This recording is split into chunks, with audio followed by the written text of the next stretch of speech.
The warp pad brought a brushing of light to the dense valleys of the kindergarten.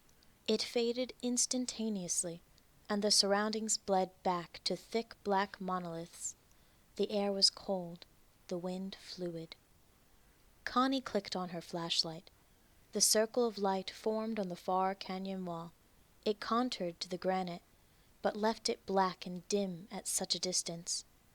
Connie lowered the beam to their feet as they stepped onto the packed, damp dirt. "Garnet, Amethyst, Pearl, you guys out here?" Stephen called. His words echoed off the far canyon walls. Only the wind howled back at him. He glanced around. Dark pillars overtook the sky, which was overcast in dim purple clouds. The canopy had retained some of the day's light. The cloud cover shed down a sprinkling of cold rain. It offered only the faintest illumination of the gem-shaped holes in the rock, packed in by the thousand. "It's creepy here," Connie whispered.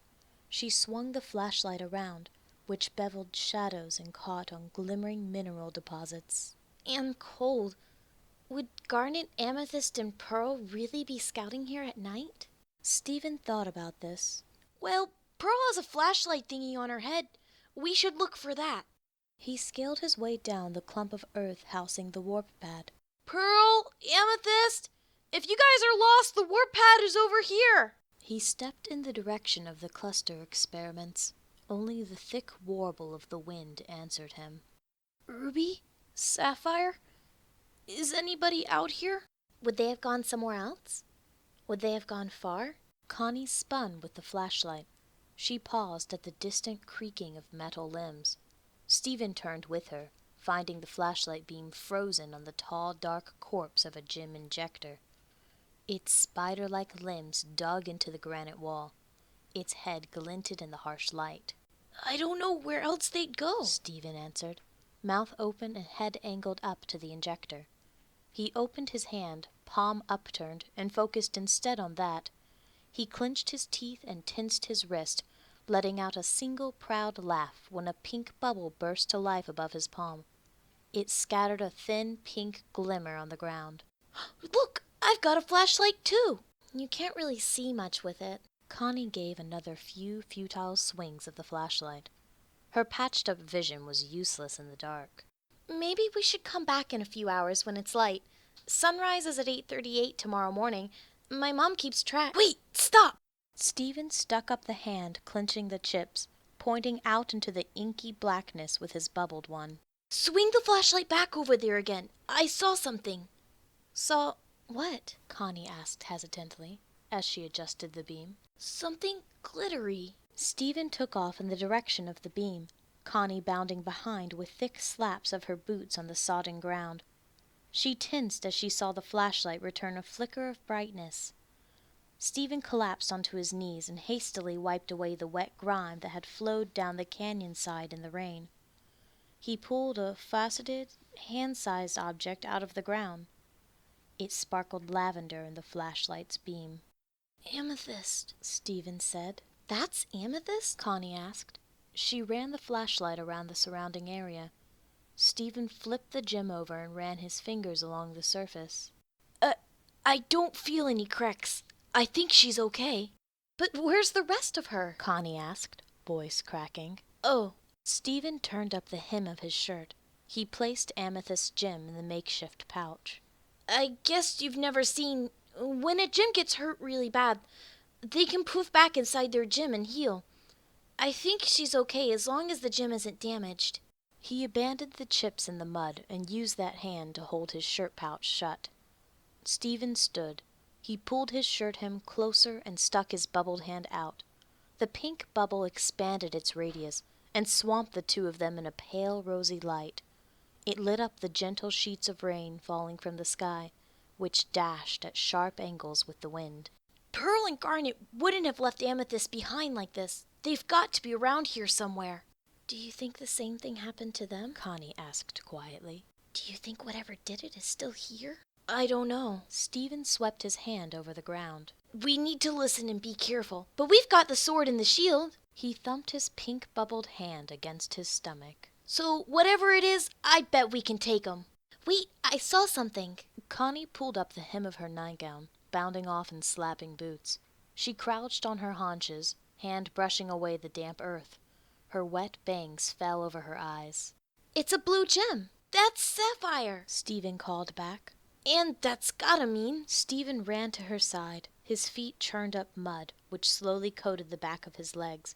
He let out a happy noise at the glimmer of saturated red that responded to his pink light. I found her! I found Ruby! Stephen scooped up the small red gem, running his hand over it in search of cracks. He breathed a sigh of relief when he found none. Stephen dropped it into his makeshift pouch with amethyst. Connie, are there any cracks on sapphire? No, none that I can feel. Stephen opened his mouth to answer, shutting it as a shiver of excitement went through his body. Another glimmering stone lay in the mud about 10 feet off. Stephen's sandals slapped against his feet as he ran to it. It grew larger and brighter, oval in shape. Stephen knelt and ran his hands over Pearl's gem. No cracks. Stephen, I found Pearl, Connie called. Stephen turned back to Connie. He could see only the bounding flashlight beam. Connie was lost to the blackness. No, I just found Pearl, Stephen answered. He dropped Pearl into his pouch and stood. Something definitely glinted in Connie's beam. She's over here. Then what's this? It looks like Pearl's color and shape. Stephen saw Connie's hand enter the cone of light, thin and dark. It wrapped around the glimmering thing in the dirt. Her fingers started to worm underneath the stone before she pulled her whole hand away in haste. Ouch, she hissed. Her flashlight beam shot back with her body. Connie? Stephen ran to her side, feet slapping. He hugged his shirt close for fear of dropping the gems. I think I cut my finger. She shifted the flashlight to illuminate her right hand. A thin gash cut into her index finger. A stream of red slipped from the opening. I don't think I still have my healing abilities, Connie, Stephen admitted in a whisper. He grabbed her hand and pulled it close. We've got Band-Aids back at the house. We should get back and... No, that's not important. Connie pulled her hand back and adjusted her beam. This is. If you have Pearl, then what's... She lit up the stone again. It lay in a puddle, bathed in a slurry of grime and muck. It sat just shy of the canyon wall, snug and hidden under the broad shadow of an injector high above. Stephen knelt by it, fingers finding edges along its side. Muddy soup slipped through his fingers as he lifted one corner from the icy puddle. It's got edges, Connie. And I've got Pearl already. This can't be Pearl. Well, it's a gem, right? Connie hovered over him. She aimed the flashlight at him. His thick curls were damped by the rain. His skin was ghostly white, his clothes mottled with dirt. She shifted the beam to catch another glimmer of the gem. What is it, then? Who is it? He pushed off more of the mud, freeing it from its flooding tomb. A dull, smooth stone, tapered at 3 edges. Connie, you found Peridot, Stephen whispered. Oh my gosh, Connie answered. She took a step back. Her free hand dropped to the handle of her sword. Stephen didn't move away. He only dug further, fingers turning wrinkly and numb. Connie watched with apprehension as he dipped his hand into the muck. Careful, Stephen. I cut my hand on something in the dirt here. Stephen nodded. He grabbed the gem by its 3 corners as he pulled it up. The sucking mud fought him for control, and he rocked backwards with the whiplash as he finally freed it. It sat firmly in the bubble's light, its green turning to a pale gray. He let go of his shirt hem to run that hand over the gem's face. Is that safe, Stephen? She's the gem who tried to abduct you. Connie wrapped her hand around the sword's hilt, but she could feel her fingers going numb with the cold. And we don't have garnet or amethyst or pearl right now in case something happens.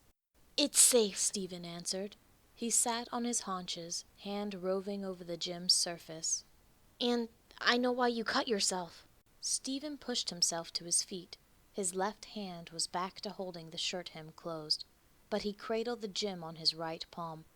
His fingers curled around it like a starfish, and he presented it, now upside down, to Connie.